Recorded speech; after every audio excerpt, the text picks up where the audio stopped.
मेरे साथ यहाँ मंच पर उपस्थित हैं जगत गुरु रामानुजाचार्य स्वामी श्री वेंकटेश प्रपन्नाचार्य जी,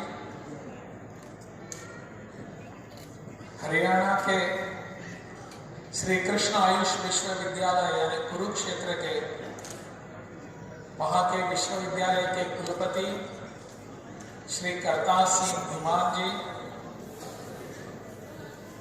सेंट्रल चैम्बर ऑफ कॉमर्स गया के अध्यक्ष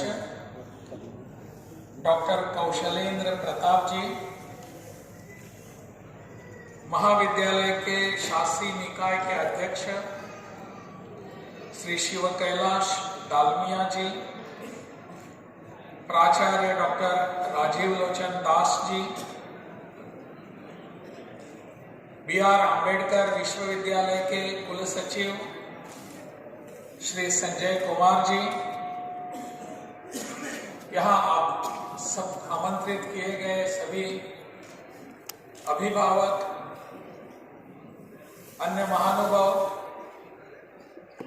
देवियों, सज्जनों और मेरे आज स्नातक होकर बाहर निकलने वाले, बाहर जाने वाले युवा मित्रों, आज आपके हाथ में डिग्री है स्नातक की। आप आयुर्वेदाचार्य बने हैं और समाज में जाकर आप खुद की प्रैक्टिस शुरू कर देंगे। चिकित्सालय आपका होगा, कहीं ना कहीं आपका एक केंद्र होगा और समाज की सेवा करने का बहुत ही उत्कृष्ट माध्यम आपके हाथ में होगा। समाज की सेवा तो अन्य अनेक प्रकारों से की जाती है, की जा सकती भी है, परंतु चिकित्सक होना और समाज के स्वास्थ्य की चिंता करना यह अपने आप में ही बहुत बड़ा योगदान समाज के विकास के लिए होता है। और आप सभी इतने भाग्यवान हैं जो आज बीएमएस की डिग्री लेकर बाहर जा रहे हैं कि समाज की नाड़ी परीक्षा करने का आपको एक सौभाग्य मिलेगा। समाज में कहां बुराइयां हैं, कहां कमियां हैं, उसको ढूंढ निकालकर आप उसके ऊपर आप इलाज करेंगे, उसकी चिंता करेंगे, उसका चिकित्सा उसकी करेंगे। भगवान ने आपको चुना है। भगवान धन्वंतरी का आप स्मरण करते हैं, हम सबको भी करना है। भगवान धन्वंतरी को नहीं लगा कि यहां आपके सामने खड़ा होकर बोलने वाला जो राजेंद्र आर्लेकर है उसके हाथ ये काम दिया जाए, लेकिन धन्वंतरी भगवान को लगा कि ये काम आपके हाथों देना है। आप इसीलिए भाग्यवान हैं। भगवान तय करते हैं किसको इस काम के लिए जुटाना है, किसके हाथों समाज की नाड़ी देनी है, समाज का स्वास्थ्य कौन ठीक करेगा, भगवान भी जानते हैं।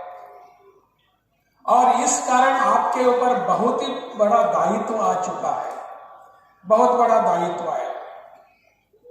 समाज का स्वास्थ्य ऐसे वैसे देखा नहीं जा सकता। जो समाज का स्वास्थ्य देखना चाहता है उसको समाज के भीतर जाने की आवश्यकता होती है, सुपरफिशियल नहीं। सिर्फ आया आपके पास मरीज, रोगी आ गया, रुग्ण आ गया और उसका नाड़ी परीक्षण कर दिया आपने, चिकित्सा कर दी और उसको भेज दिया घर अपने औषधियों देकर, ऐसा नहीं होता। समाज की परीक्षा करने वाला, समाज की स्वास्थ्य की चिंता करने वाला समाज के भीतर जाना चाहिए, बाहर नहीं ऊपरी ऊपरी। यही अपेक्षा समाज की आपसे है। और आप आयुर्वेदाचार्य बने हैं। आप इतने बड़े अनेक रुग्णों को देखकर उन पर इलाज करते हैं और ऐसा एक बहुत बड़ा माध्यम आपके हाथ में है। आज पूरे विश्व भर में आयुर्वेद के प्रति जागरूकता आने लगी है। केवल अपने देश में नहीं, विश्व भर में आयुर्वेद के प्रति जागरूकता है। अनेक लोग देखते हैं कि आयुर्वेद क्या है, सोचते हैं। विदेशों में जाकर आप देखेंगे आजकल बहुत ही लोकप्रिय जो पद्धति, चिकित्सा पद्धति एक है आयुर्वेद और आयुर्वेद की पंचकर्म। पंचकर्म के लिए बहुत लोग आते जाते हैं, करते हैं। और ऐसी जो चिकित्सा पद्धति है वह चिकित्सा पद्धति हमारे देश की है। हम सबका भाग्य है कि विश्व को हम ऐसी चिकित्सा पद्धति दे सकते हैं जो प्रकृति से बहुत ही जुड़ी हुई है। किसी रसायन से नहीं, रासायनिक पद्धति से नहीं, लेकिन प्रकृति से जुड़ी हुई है। पूरी आयुर्वेद की चिकित्सा जो है वो प्रकृति से जुड़ी हुई है। हमारे देश में प्रकृति और मनुष्य, मानव, इसका नाता इतना सुंदर रूप से इकट्ठा किया गया है, जोड़ा गया है कि हमको पता भी नहीं चलता। हमारे घर में भी इसी का प्रयोग होता है, जिसे हम आगे जाकर पढ़ने के बाद, उसी पढ़ाई करने के बाद इसको हम आयुर्वेद कहते हैं। हमारा घर का रसोई घर जो होता है वही वास्तव में